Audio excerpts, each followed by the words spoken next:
ปีสุดท้ายที่เฮาได้เฮียนด้วยกันปีสุดท้ายที่เฮาจะต้องจากกันผ่านการเฮียนผ่านวันเวลาจนทำให้เฮาได้หูจักกันได้เป็นเพื่อนกันจนวันนี้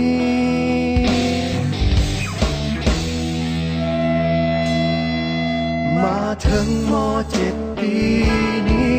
ก็เลยห้องเพลงนี้แทนใจก่อนที่เฮาจะจากไปห่างกันให้ทุกคนจดจำในใจฝากเพลงนี้ไว้ให้คิดถึงกันเมื่อต้องถึงวันที่จากไป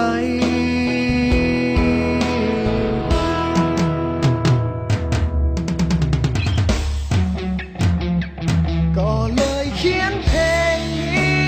ขึ้นมาให้ทุกคนหูไว้ออกมาจากหัวใจของเพื่อนคนนี้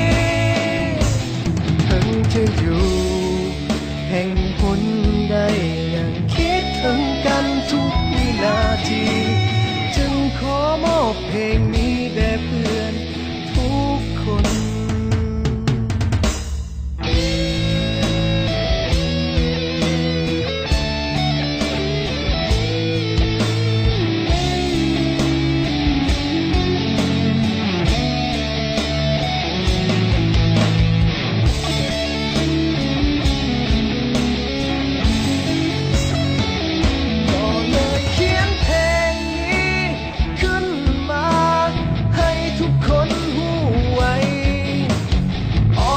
จากหัวใจของเพื่อนคนนี้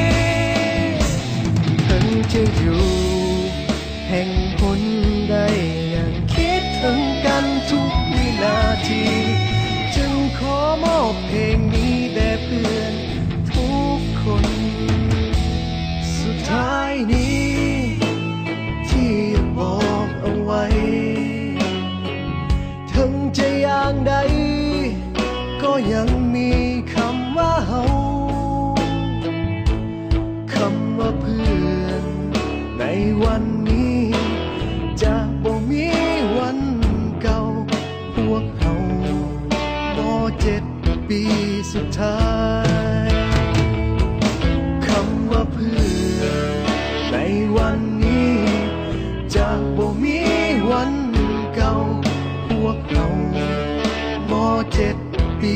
สุดท้ายพวกเฮาม.7 ปีสุดท้าย